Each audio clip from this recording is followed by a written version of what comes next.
Hello lovelies, I am the Fragnostic and welcome to the second part of Lumber Island, that special place. Now you may already notice something is slightly amiss.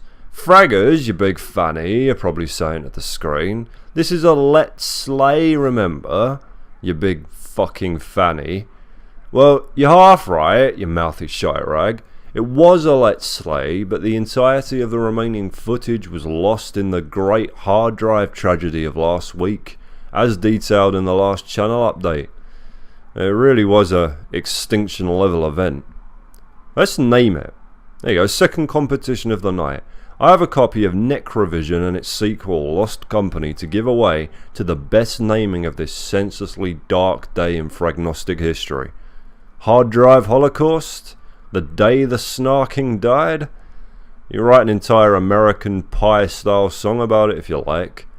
Best one wins Necrovision and its buddy. Last time we left our mystery sailor, he was puking over the side of a boat in some kind of hallucinatory flashback. Perhaps from the overconsumption of drink, perhaps because Sailor Monthly promotes unhealthy body images. This came after a protracted ordeal in which we were forced to find the boots, yes, the boots, of a very unpleasant gentleman who insisted on complicating matters by repeatedly lifting me above his head and driving a large wood axe into my sternum. Nevertheless, aided by a mysterious cuddly ally, we liberated this foliage-felling fiend's footwear, compelling him to retreat in humility back to the woods from whence he came. And now, the chilling conclusion, presented in Fragtastic Spookavision. Lumber Island's biggest I'm just fucking with you. Biggest problem is that while it has enough atmosphere to terraform Pluto, it's nearly impossible to enjoy the game because of it, or more specifically how fucking dark it is. We'll see how that works in a bit, because things aren't actually too bad for a little while after the lumberjack wanders off. You sneak thief your way into the windmill after your bare buddy finds you the key, maybe in the cold dead fingers of the windmill owner's dread frozen corpse, and go to call for help with a flare gun. But look which lazy bastard doesn't want to go back to work yet. What are you lost now, fuckface, you hat?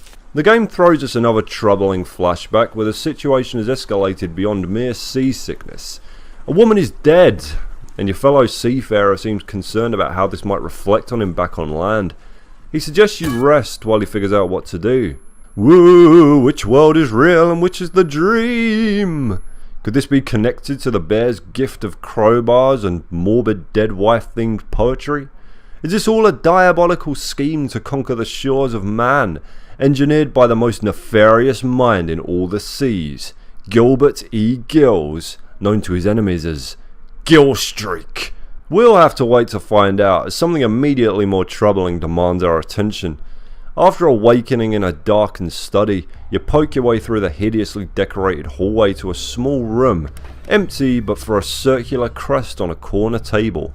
You pop it into the matching indentation next to it to find that you're rich! Filthy rich! Yahoo! Oh dear weeping lord, what the fuck is that? Yes, the treasure is guarded by the worst possible outcome of Peter Parker's origin story, so you do what most dangerous animal control boards recommend and back away slowly. Parker has prepared for your cowardice, however, and the door locks behind you, simultaneously freeing an armless, skinless terror cunt to hump you to fucking death. Try as you might to flee from skinless Sally's amorous advances, the trap is well and truly sprung as soon as you pop the crust into the door. The door's locked, the windows are locked, so you think, haha, I'll hide flat against the wall and run past her when she comes charging into the— oh god no! So no, you're not supposed to put the crust in the door at all. You're supposed to take it out of the room, push this specific spot on the bookcase in the study where you started, and that's where it actually goes. And you'd have to say that certainly would have been a lot easier if you could see more than 2 feet in front of your face. Things don't get any easier for you upstairs when you try and open this door. Do you ever work? There's no real trick to this, you just gotta get that damn door open like it's the last available toilet stall in a dysentery epidemic and run for your fucking life. Run! Run, boy! You'll eventually fear death enough to throw yourself out a window, which, you know, would have been ideal sometime before this. But there we go, and wake up in the terrifying surroundings of Your catalogue quality bedroom? Oh man, sweet. Great story, mighty hero. Let's play for a while. Yeah, fucking bullshit story, cunt hero. Fuck this stupid game. After a wander through your repulsively opulent house, you go to yell at your wife for waking you up with her obnoxiously loud showering. You find her contemplating the towel rack, unresponsive to your Jesus Lord's mercy! And it's back to Lumber Island. Now for me, this is where the game completely dropped off the edge of a fucking cliff by way of becoming one giant frustrating scavenger hunt. This next section is nothing more than a gathering of locked doors and boxes that you have to turn every single movable object in the area over to find the keys for. Dragging these wine barrels around is just ridiculously tedious and clunky. They take forever to move and they all get in each other's bloody way while you're trying to search underneath them. It's like looking for gold dust under a herd of fucking elephants.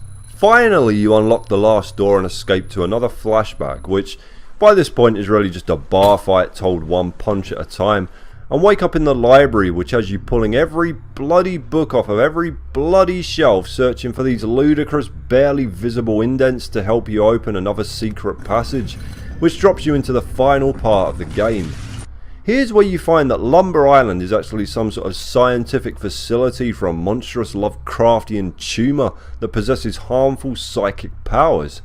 And I do mean here, as in this is the first place in the entire game that anything related to this is ever mentioned. If you look at it for too long or just sort of exist near it in a way that displeases it, the tumour will just outright fucking murder you, which, as I'm sure you can imagine, makes searching for objects around it just tons of fun. After turning the area upside down about 100 times, I was beyond stuck, and the reason for that was this barrier. Watch this. Oh no, I can't get through it, must just be some part of the scenery. Now watch what happens later by complete accident after having exhausted every feasible possibility, going pixel by fucking pixel over the entire level.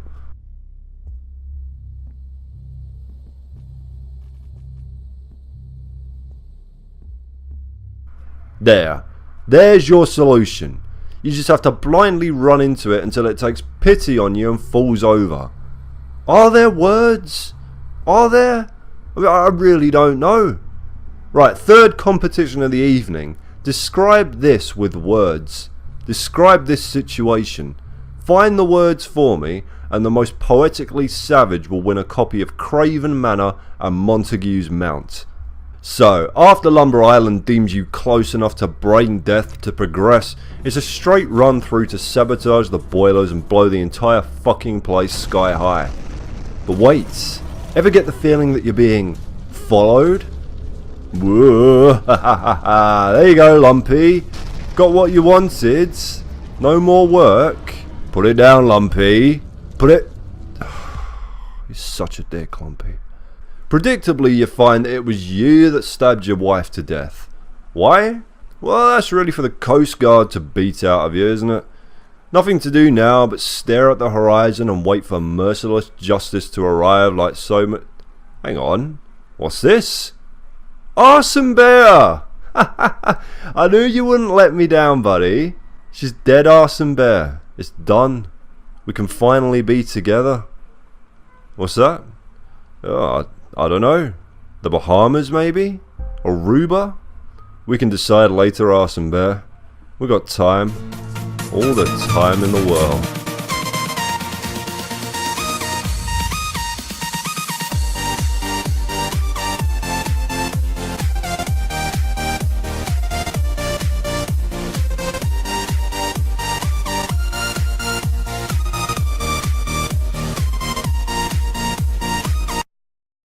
God, I hate you, Arson Bear.